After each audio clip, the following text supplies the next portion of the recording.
Speaking of great sculptures, what comes to mind? The statue of David in Italy to the Thinker in France. What about Bristol? That's right, Bristol has its very own masterpieces. If you've been anywhere around downtown or in some of the parks, you would have noticed a few of the new signs. Art in Public Places has artist sculptures all over Bristol. If you've never heard of Art in Public Places, then I would recommend checking the program out. I had a chance to speak with Candy Snodgrass, the president of Art in Public Places, about some of the plans, rules, and information on the contest.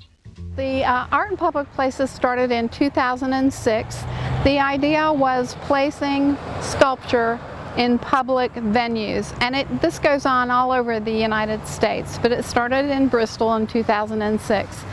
And since then, I think we counted this year that we've placed about 50 pieces of sculpture throughout the years in the city. When we started Art in Public Places, we had pieces up and down State Street, but we decided that that actually was too busy. There were too many other things going on State Street, so we've moved them, and they're in the Farmers Market, they're in Cumberland Square, they're in WCYB Plaza, they're in Anderson Street Park where we are today. They're in front of the Bristol, Tennessee courthouse.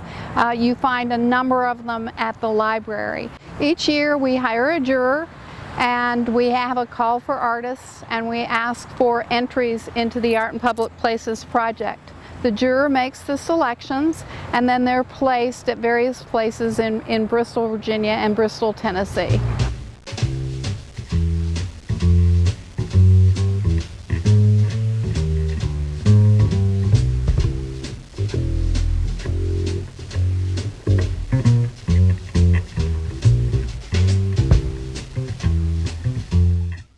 Well, if you're an artist and you like to build things, or weld, or mold, or hammer objects together, then maybe you should look into submitting a piece of art into the Arts in Public Places contest.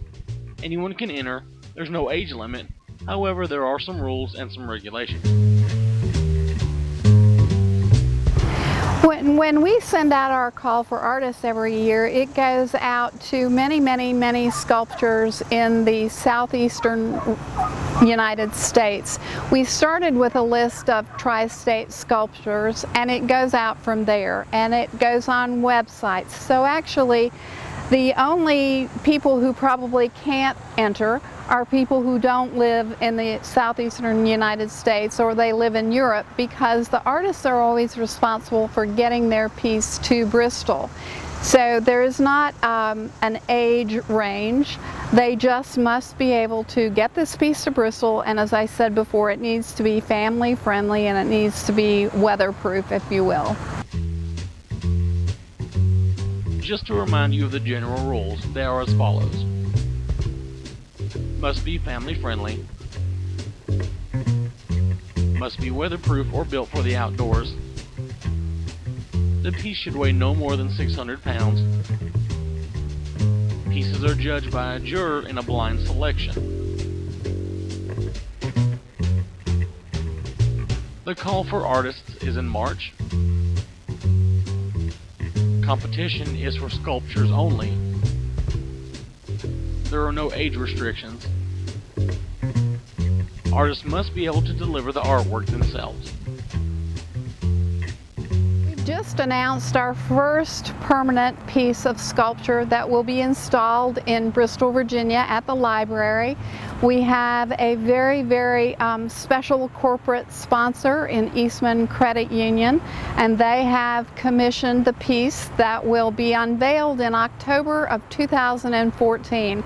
Until October, it will be a secret what this piece actually is going to look like. We have two local artists and an artist from not too far away who are actually helping us with this. Charles Vess from Abingdon, Virginia, who is a world-famous illustrator, is actually the one who has designed the piece.